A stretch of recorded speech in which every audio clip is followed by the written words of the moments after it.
to understand December 7th, you have to go back to the evening of December 6th. The Japanese government had sent a 14-part communication to their embassy here.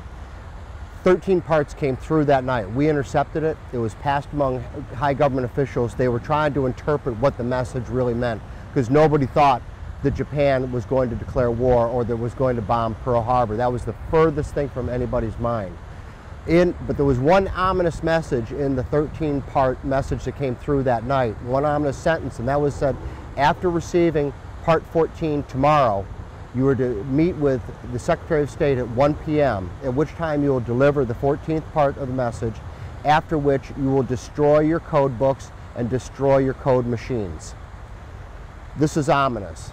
But even then, we think that the Japanese are only going to break off talks, not diplomatic relations, and certainly not start a war.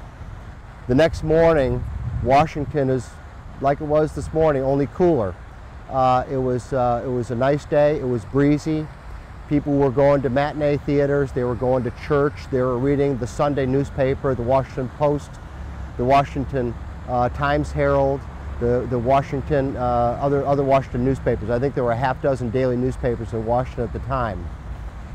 At about 7:30 in Hawaii, which was 1 o'clock our time, over 300 Japanese airplanes dropped out of the sky and attacked our military bases at Ford Island, at Hickok Field, and of course at Pearl Harbor.